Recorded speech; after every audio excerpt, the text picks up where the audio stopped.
नमस्कार दोस्तों, मैं आशीष आप सबका स्वागत करता हूं आपके अपने इस चैनल एक लक्ष्य एकेडमी में। तो दोस्तों, हम एक बार फिर आज आपके लिए ज्योग्राफी से कुछ इंपॉर्टेंट क्वेश्चन लेकर आए हैं जो आपकी परीक्षाओं के लिए बहुत ज़्यादा महत्व रखते हैं। तो शुरू करते हैं। क्वेश्चन नंबर 1 जो है, उज्जैन किस नदी के किनारे पर स्थित है? उज्जैन किस नदी के किनारे पर स्थित है? 4 ऑप्शन दिए गए हैं दोस्तों, नर्मदा, शिप्रा, तवा, तुंगभद्रा। नर्मदा, शिप्रा, तवा, तुंगभद्रा, इनमें से कौन सी नदी है जिस पर उज्जैन स्थित है? ठीक है, तो सबसे पहले तो आपको यह पता होना चाहिए कि उज्जैन है कहाँ पर। तो उज्जैन हमारा मध्य प्रदेश में है। ठीक है, उज्जैन हमारा मध्य प्रदेश में है। अब आपको पता होना चाहिए कौन सी नदी कहाँ पर स्थित है। ठीक है, तो इसका जवाब तो है दोस्तों आपका शिप्रा नदी। किस नदी के किनारे पर स्थित है? शिप्रा नदी के किनारे पर। तुंगभद्रा हम पहले वीडियो में बात कर चुके हैं कि तुंगभद्रा कृष्णा नदी की सहायक नदी है। और कृष्णा नदी कहाँ पे आती है? कर्नाटक में। ठीक है, तवा, जो तवा नदी है यह सहायक नदी है नर्मदा की। किसकी? नर्मदा की। और नर्मदा कहाँ से निकलती है? नर्मदा निकलती है आपकी विंध्या और सतपुरा के बीच से। ठीक है, विंध्या पर्वत श्रृंखला के दक्षिण से और सतपुरा पर्वत श्रृंखला के उत्तर से नर्मदा नदी निकलती है।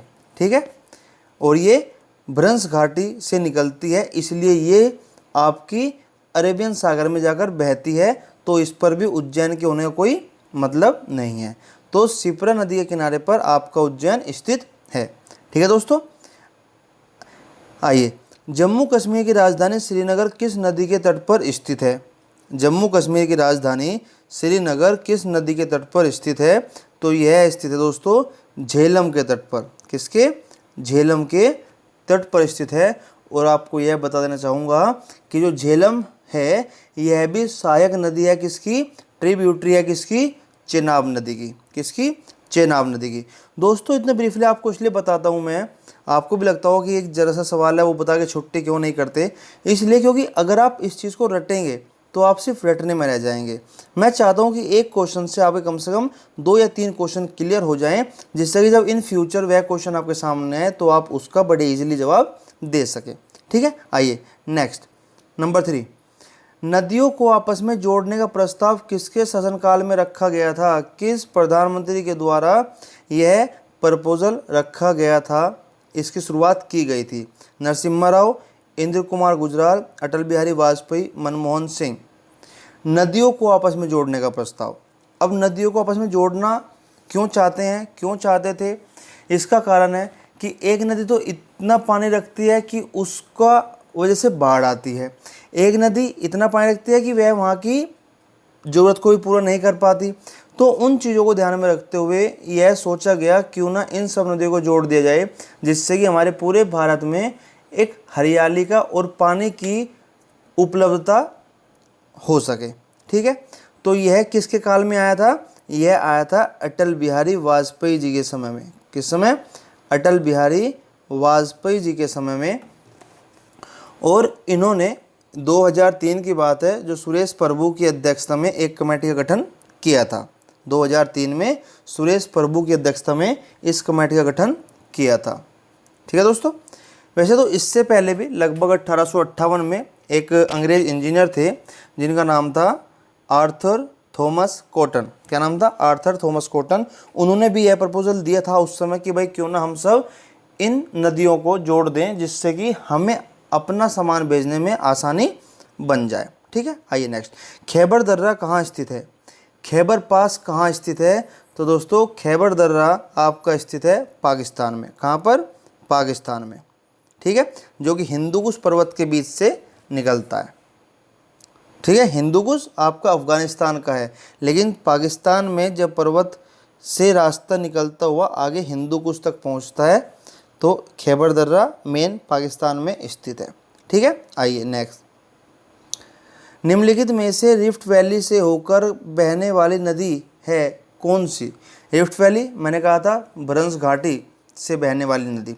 अब आपकी गोदावरी, नर्मदा, कृष्णा, महानदी। अगर आपको याद हो हम पहले भी बात कर चुके हैं कि गोदावरी, कृष्णा, महानदी, ये तीनों नदियाँ आपकी पूर्व की ओर बहने वाली है, पूर्वी तट की ओर बहने वाली है, ईस्टर्न कोस्ट की ओर बहने वाली हैं और ये सारी बंगाली खाड़ी में जाकर मिल जाती हैं। सिर्फ 2 नदी आपकी ऐसी हैं जो आपकी अरेबियन सागर में बहती हैं और ये ब्रह्मपुत्र घाटी से निकलती हैं। ठीक है, तो वह 2 नदी हैं नर्मदा और तापी, जो कि आपकी एक तो विंध्या रेंज से निकलती है, एक सतपुरा रेंज से निकलती है। मीन्स विंध्या और सतपुरा के बीच से निकलती है, और जो तापी नदी है वह सतपुरा के दक्षिणी तरफ से निकलती है। ठीक है, तो नर्मदा और तापी 2 नदी हैं जो रिफ्ट वैली से होकर बहती हैं। ठीक है, तो याद रखना इसका जवाब आपका नर्मदा नदी है। ठीक है दोस्तों, गारो, खासी और जैंतिया पहाड़ियाँ किस राज्य में स्थित हैं? गारो, खासी, जैंतिया पहाड़ियाँ किस राज्य में स्थित है? बताइए दोस्तों, गारो, खासी, जैंतिया पहाड़ियाँ किस राज्य में स्थित है? तो इसका जवाब है मेघालय। क्या है? मेघालय। क्या है दोस्तों? मेघालय। आइए नेक्स्ट 7, पाकिस्तान की सीमा से लगे भारतीय राज्य कौन कौन से हैं? और ये आप तभी बहुत जल्दी बता सकते हो अगर आपको अपने देश का भौगोलिक संरचना बड़े अच्छे से पता है। आपको पता है कि भाई ये हमारे भारत के पश्चिमी साइड में है, तो हमारे पश्चिम में कौन कौन से राज्य इसको लग सकते हैं। ऊपर से चलते हैं, जम्मू कश्मीर। ठीक है, जम्मू कश्मीर अब क्या बन चुका है? यूटी बन चुका है। ठीक है, जम्मू कश्मीर यूनियन टेरिटरी बन चुका है। तो इसका जो अगर हम राज्य की बात करते हैं तो फिलहाल तो इसके राज्य होंगे क्या?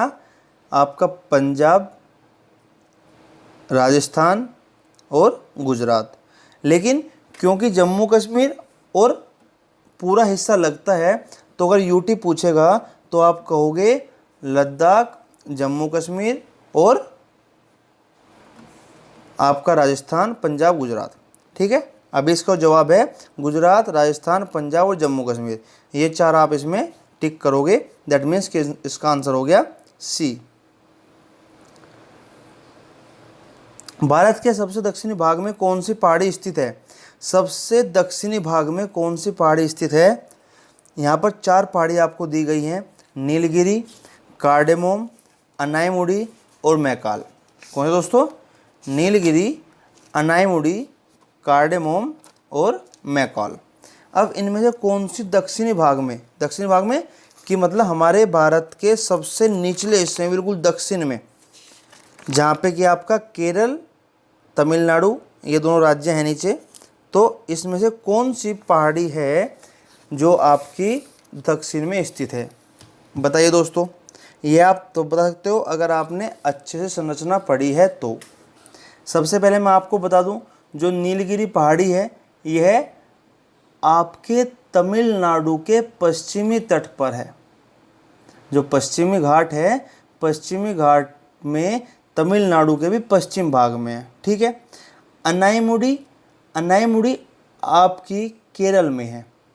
कहाँ पर है दोस्तों? केरल में।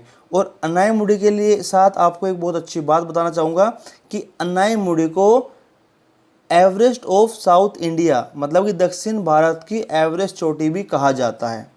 ध्यान रखना, क्वेश्चन आ सकता है, which mountain is known as the Everest of South India? तो इसका आंसर आपको पता होना चाहिए, अनाईमुड़ी। अनाईमुड़ी को हम लोग एवरेस्ट ऑफ साउथ इंडिया भी कहते हैं और ये केरल में स्थित है। मैकाल आपकी छत्तीसगढ़ में है। कहाँ पर है? मैकाल आपकी छत्तीसगढ़ में है। इसका मतलब कि मैकाल तो है ही नहीं। अब ऑप्शन बचे 3, अब इसका ऑप्शन है कार्डेमोम। क्या दोस्तों? कार्डेमोम माउंटेन जो है, कार्डेमोम पहाड़ी जो है, हिल जो है, ये है आपका इसका आंसर है। क्यों? क्योंकि कार्डेमोम हिल आपकी बिल्कुल साउथ मोस्ट पार्ट है और यह साउथ ईस्ट पार्ट केरला के और साउथ वेस्ट पार्ट तमिलनाडु में स्थित है। दैट मीन्स आप कह सकते हो कि यह केरला और तमिलनाडु के बॉर्डर पर स्थित है। कहाँ पर है? केरला और तमिलनाडु के बॉर्डर पर स्थित है। कौन सी? Cardamom hills. ठीक है, चलें आगे। आइए, Everest of South India, Anamudi. आइए दोस्तों नेक्स्ट, भारत का एकमात्र मरुस्थल, सॉरी दोस्तों ये बाय मिस्टेक यहाँ पे हो चुका है। तो भारत का एकमात्र मरुस्थल कौन सा? शीत मरुस्थल। शीत मतलब ठंडा मरुस्थल। भारत का एकमात्र ठंडा मरुस्थल कौन सा है? लद्दाख। कोल्ड डेजर्ट कौन सा है? लद्दाख। क्या है दोस्तों? कोल्ड डेजर्ट लद्दाख है। ये कोल्ड है, इसको लिख लेना कि ठंडा। ये ठंडा मरुस्थल कौन सा है? लद्दाख। हैदराबाद का जुड़वा नगर, हैदराबाद की ट्विन सिटी, हैदराबाद का जुड़वा नगर कौन सा है? सिकंदराबाद। कौन सा दोस्तों? सिकंदराबाद। हैदराबाद की जुड़वा नगर सिकंदराबाद है। आइए नेक्स्ट। भारत का कौन सा भू आकृतिक प्रदेश प्राचीनतम है? जो भारत का हिस्सा है वह कौन सा सबसे पुराना है? उत्तरी पर्वतीय प्रदेश, प्रायद्वीपीय पठार, गंगा ब्रह्मपुत्र का मैदान, समुद्र तटीय मैदान। तो हम सब जानते हैं जो पेनिनसुलर प्लेट्यू है, जो प्रायद्वीपीय पठार है, वह सबसे प्राचीनतम भाग है, सबसे प्राचीनतम भू आकृतिक प्रदेश है भारत का। कौन सा? प्रायद्वीपीय पठार, पेनिनसुलर प्लेट्यू। कौन सी अक्षांश रेखा भारत के मध्य से होकर गुजरती है? कौन सी अक्षांश रेखा भारत के मध्य से होकर गुजरती है? तो आप सब जानते हैं 3 रेखाएं हैं, इक्वेटर विषुवत रेखा, ट्रॉपिक ऑफ कैंसर कर्क रेखा, tropic of capricorn, tropic of capricorn मकर रेखा। और हम सब जानते हैं कि कर्क रेखा है जो भारत के बीच से होकर गुजरती है, भारत के बीच से होकर गुजरती है। कौन सी? कर्क रेखा। आइए नेक्स्ट 13। हिमालय पर्वत श्रेणी का सबसे नवीन भाग, हिमालय पर्वत श्रेणी जो आपका हिमालयन पर्वत है, हिमालय श्रेणी है, उसका सबसे बाद वाला भाग, सबसे नया भाग कौन सा है? 3 भाग हैं, आपको पता है। कौन सा? ट्रांस हिमालय, ग्रेट हिमालय, उसके बाद मिडिल हिमालय, और उसके बाद शिवालिक। शिवालिक को आप उप हिमालय भी कहते हैं और बाह्य हिमालय भी कहते हैं। तो इसका जवाब हो गया दोस्तों बाह्य हिमालय, सी। क्या हो गया? बाह्य हिमालय। सबसे पहले आपको हर एक चीज़ के सारे नाम पता होना चाहिए कि उसको किस किस नाम से बुलाया जाता है, जिससे कि अगर वह कोई सा भी नाम उसमें दे दे तो आप उसको ईजिली पहचान सकें। ठीक है, तो हमें पता है कि बाह्य हिमालय को शिवालिक भी कहते हैं और उप हिमालय भी कहते हैं, इसलिए इसका जवाब बाह्य हिमालय ऑप्शन सी होगा। स्वर्णिम चतुर्भुज परियोजना, गोल्डन क्वाड्रिलेटरल प्रोजेक्ट, कौन सा है? गोल्डन क्वाड्रिलेटरल प्रोजेक्ट किससे संबंधित है? तो यह संबंधित है सड़क परिवहन से। किससे दोस्तों? सड़क परिवहन से। और यह किन किन जगहों को जोड़ता है? यह आपकी 4 जगह को जोड़ता है, दिल्ली, कोलकाता, मुंबई, चेन्नई। दिल्ली, कोलकाता, मुंबई, चेन्नई, याद रखना। आइए नेक्स्ट 15। भारत के पूर्वी तट पर प्राकृतिक बंदरगाह कौन सा है? भारत के पूर्वी तट पर प्राकृतिक बंदरगाह कौन सा है? 4 नाम दिए गए हैं, कोलकाता, विशाखापत्तनम, चेन्नई, तूतीकोरिन। कोलकाता, विशाखापत्तनम, चेन्नई, तूतीकोरिन। तो कौन सा दोस्तों? चेन्नई। क्या जवाब है? चेन्नई। निम्नलिखित बंदरगाहों में से कौन एक मुक्त व्यापार क्षेत्र है, फ्री ट्रेड जोन है? कौन सा? कोची, तूतीकोरिन, कांडला, चेन्नई। कोची, तूतीकोरिन, कांडला, चेन्नई। तो इसका जवाब है दोस्तों सी, कांडला। क्या है?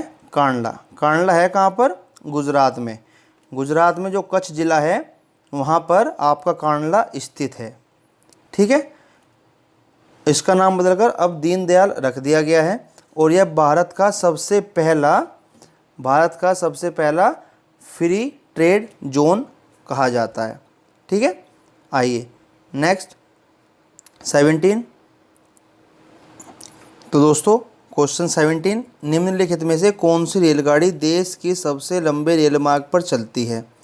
जीएल एक्सप्रेस, विवेक एक्सप्रेस, संपूर्ण क्रांति एक्सप्रेस, अवध असम एक्सप्रेस। तो कौन से दोस्तों? यह है आपकी विवेक एक्सप्रेस। कौन सी? विवेक एक्सप्रेस। और ये रूट कौन सा है? यह आपका कन्याकुमारी से लेकर डिब्रूगढ़ तक। कहाँ तक? कन्याकुमारी से लेकर डिब्रूगढ़ तक। अब कन्याकुमारी कहाँ पर है? तमिलनाडु में, और डिब्रूगढ़ असम में। तो तमिलनाडु के कन्याकुमारी से लेकर असम के डिब्रूगढ़ तक यह रूट बना रखा है और यह सबसे लंबा रेल मार्ग है। ठीक है, प्रथम संपर्क क्रांति ट्रेन चली थी दिल्ली पटना, दिल्ली चेन्नई, दिल्ली सिकंदराबाद, दिल्ली बेंगलुरु। सबसे पहले संपर्क क्रांति जो शुरू की गई थी, यह की गई थी आपके पूरे भारत को एक साथ जोड़ने के लिए, प्लस जो इसमें यातायात करते थे उसके समय को घटाने के लिए।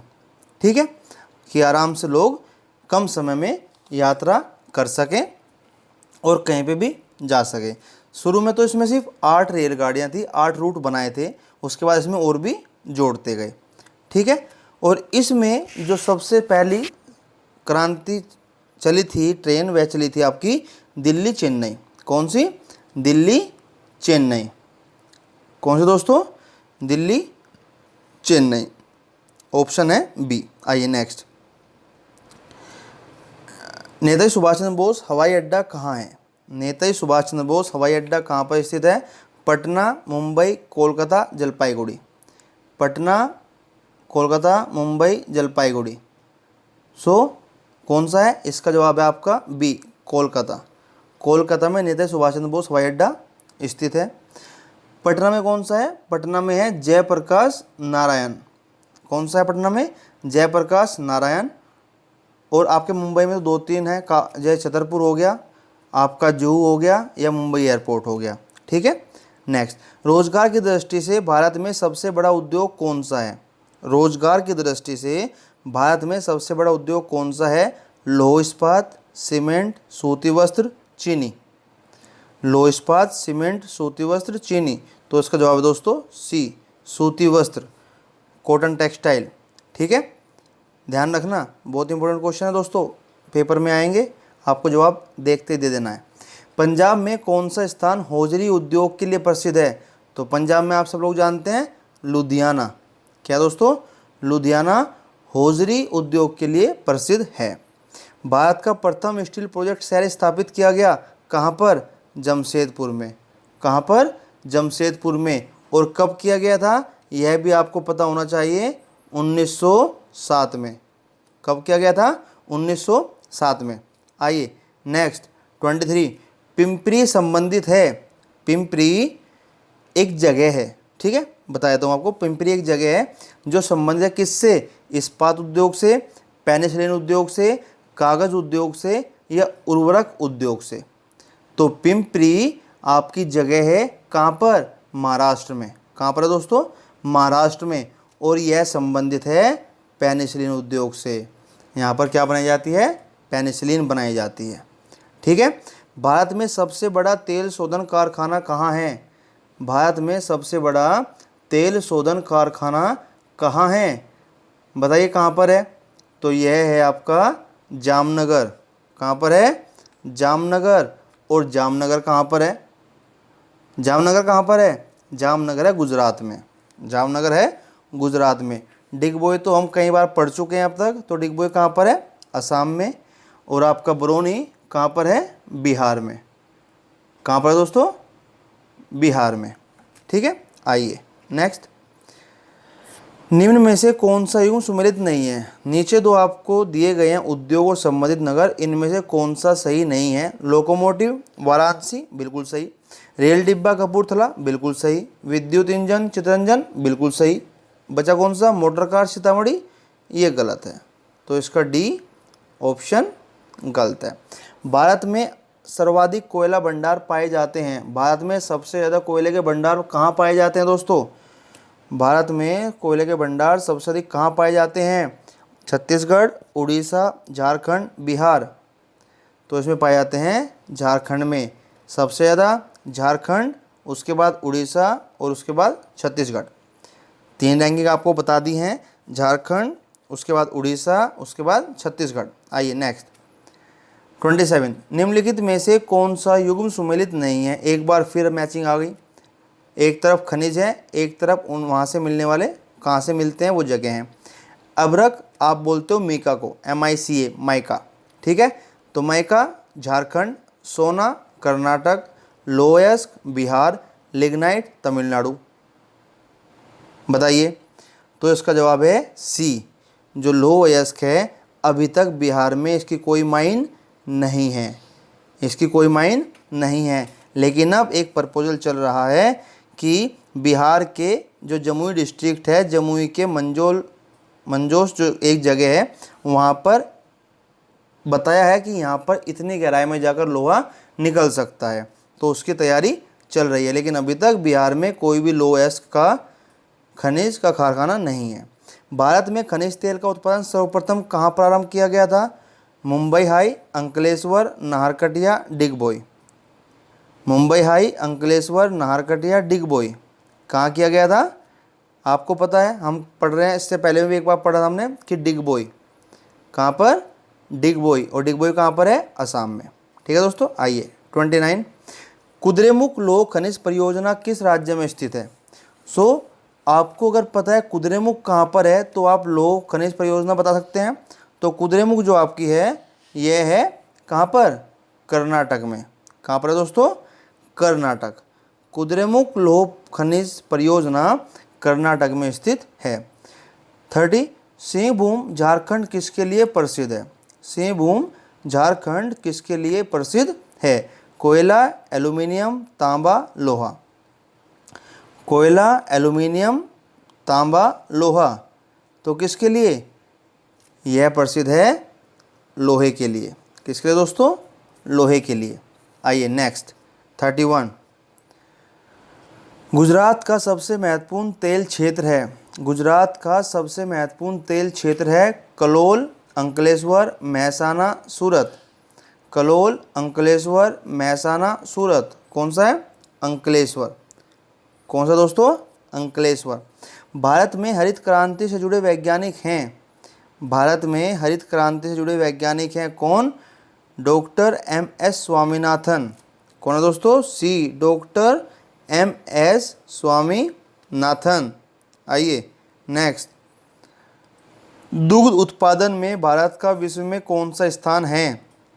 दुग्ध उत्पादन में भारत का विश्व में कौन सा स्थान है? तो दोस्तों दुग्ध उत्पादन में भारत का प्रथम स्थान है, सबसे पहला स्थान है। द्वितीय पे कौन है? USA। तृतीय पे चाइना और चतुर्थ पे पाकिस्तान। ठीक है, और पांचवें पे ब्राज़ील। ठीक है दोस्तों, आइए नेक्स्ट। ऑपरेशन फ्लड का संबंध है किससे? ऑपरेशन फ्लड का संबंध है किससे? दुग्ध उत्पादन से, बाढ़ नियंत्रण से, मत्स्य उत्पादन से, अंडा उत्पादन से। देखिए नाम अगर देखते हैं ऑपरेशन फ्लड तो ध्यान आता है कि शायद ये बाढ़ का कोई ऑपरेशन होगा, लेकिन दोस्तों ऑपरेशन फ्लड संबंधित है दुग्ध उत्पादन से। किससे? दूध के उत्पादन से, जिससे इतना दूध हो कि हर जगह दूध की बाढ़ आ जाए। बाढ़ आ जाएगा मतलब पर्याप्त मात्रा में हो, सबको दूध पर्याप्त मात्रा में मिले। और यह लॉन्च कब किया गया था? यह किया गया था 13 जनवरी 1970 को। ऑपरेशन फ्लड कब लॉन्च किया गया था? 13 जनवरी 1970 को। कब? 13 जनवरी 1970। आइए नेक्स्ट 35। किस फसल की बुआई तथा कटाई के बीच सर्वाधिक अंतराल पाया जाता है? आप लोग जानते हैं कि कौन सी फसल, 3 फसल हैं, गेहूं, गन्ना, जौ, मक्का, जिसमें बोने से लेकर और बिल्कुल कटाई तक सबसे ज़्यादा समय लगता है, तो वह आपका गन्ना। ठीक है, कौन सा है? गन्ना। निम्नलिखित में से कौन सा युग्म सुमेलित नहीं है?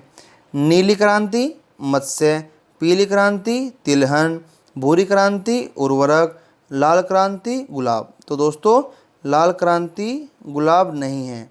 लाल क्रांति आपके संबंधित है आपके मांस या टमाटर से। किससे? मांस या टमाटर की उत्पादन से। ठीक है, तो लाल कृषि क्रांति मांस या टमाटर के उत्पादन से संबंधित है। आइए 37। निम्नलिखित में से कौन सा युग्म सुमेलित नहीं है? अब चाय असम, बिल्कुल सही, आपको पता है चाय असम के बागानों में। तंबाकू आंध्र प्रदेश, रेशम कर्नाटक, कपास आंध्र प्रदेश। तो इसका जवाब क्या होगा दोस्तों? बताइए। इसका जवाब होगा कपास, क्योंकि कपास का जो सर्वाधिक उत्पादक राज्य है वह आपका है महाराष्ट्र। कौन सा है? महाराष्ट्र।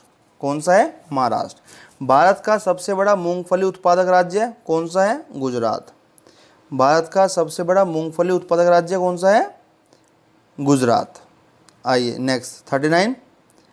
निम्नलिखित में से कौन सा युग्म सुमेलित नहीं है? एक बार फिर, हरित, खाद्यान्न, श्वेत, दुग्ध, गुलाबी, झींगा। ठीक है, हरित, खाद्यान्न, श्वेत, दुग्ध, गुलाबी, झींगा। रजत, रजत है दोस्तों अंडे से। किससे? अंडे के उत्पादन से, लेकिन यहाँ चांदी लिखा हुआ है तो यह गलत है। रजत अंडे के उत्पादन से है, तो जवाब इसका डी होगा, रजत, ये गलत है।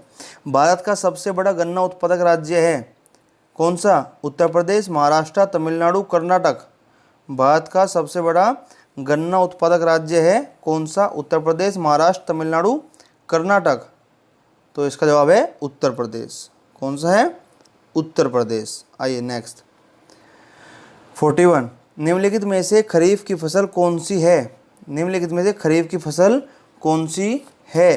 तो सबसे पहले हमें पता होना चाहिए खरीफ की फसल कौन सी होती हैं, कब इसको बोया जाता है।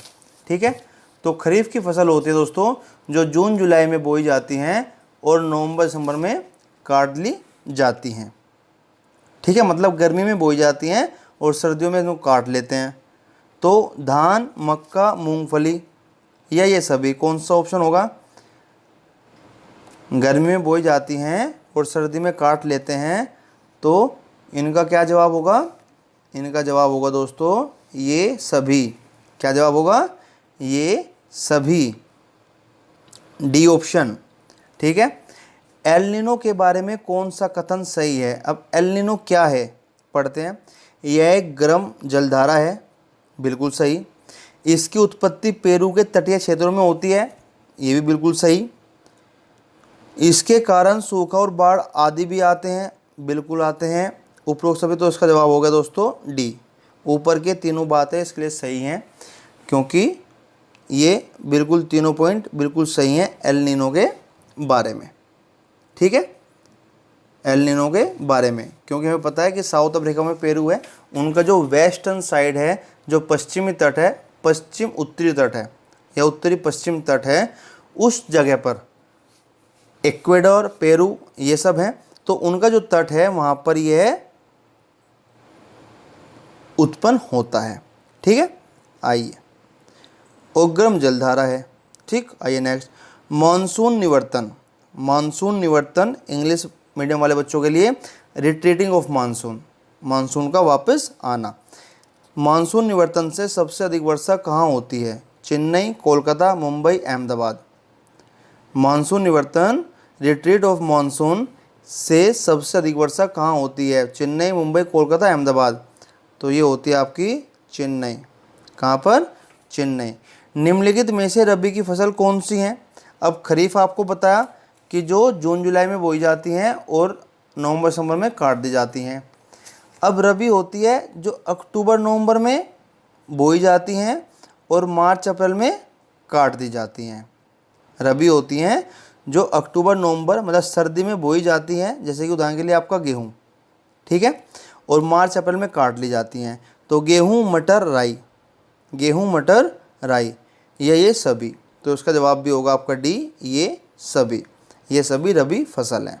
ठीक है, आइए नेक्स्ट।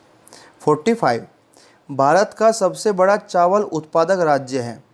भारत का सबसे बड़ा चावल उत्पादक राज्य है उत्तर प्रदेश, बिहार, पंजाब, पश्चिम बंगाल। उत्तर प्रदेश, बिहार, पंजाब, पश्चिम बंगाल। तो इसका जवाब है दोस्तों डी, पश्चिम बंगाल। भारत की सर्वाधिक भूमि में कौन सी फसल उगाई जाती है? भारत की सर्वाधिक भूमि में कौन सी फसल उगाई जाती है?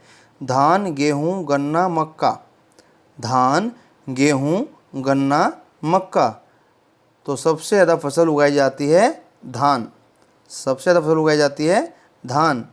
47, निम्नलिखित में से कहाँ महाद्वीपीय जलवायु पाई जाती है?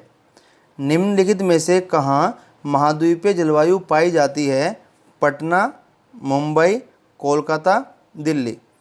पटना, मुंबई, कोलकाता, दिल्ली। इसका जवाब है दोस्तों दिल्ली। क्या जवाब है? दिल्ली।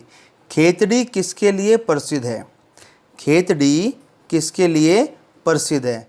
सबसे पहले खेतड़ी है क्या? खेतड़ी एक जगह है जो कि राजस्थान में स्थित है। क्या है, राजस्थान में स्थित है। अब किसके लिए प्रसिद्ध है, यह प्रसिद्ध है तांबे के लिए। किसके लिए, तांबे के लिए। और खेतड़ी में हिंदुस्तान कॉपर लिमिटेड है, हिंदुस्तान कॉपर लिमिटेड का प्लांट है जो वहाँ पर तांबे का पूरी प्रोसेस करता है। ठीक है, तो खेतड़ी कहाँ पर है, राजस्थान में, और वहाँ पर हिंदुस्तान कॉपर लिमिटेड का प्लांट है जो तांबे का पूरा प्रोसेस करता है। आइए next, last but not the least slide. तो बैलाडीला किसके लिए प्रसिद्ध है, बैलाडीला किसके लिए प्रसिद्ध है, लौह अयस्क, कोयला, तांबा, उर्वरक। लौह अयस्क, तांबा, कोयला, उर्वरक। तो यह है लौह अयस्क के लिए। किसके लिए, लौह अयस्क के लिए। अब बैलाडीला है कहाँ पर, ये किरंदुल कस्बे के पास, जो कि दंतावाड़ा डिस्ट्रिक्ट है, कहाँ पर, छत्तीसगढ़ में। किरंदुल कस्बे के पास दांतावाड़ा डिस्ट्रिक्ट में, जो कि छत्तीसगढ़ में है, वहाँ पर ये स्थित है। अब बैलाडीला नाम क्यों पड़ा, क्योंकि बैलाडीला का मतलब होता है जो बैल की डील जो होती है, मतलब बैल का जो हम्प होता है उसके कंधे के ऊपर, उसके आकार की है ये। कैसी है, उसके आकार की दिखती है, इसलिए इसका नाम बैलाडीला पड़ा। तो यह किससे संबंधित है, यह संबंधित है लौह अयस्क से। किससे, लौह अयस्क से।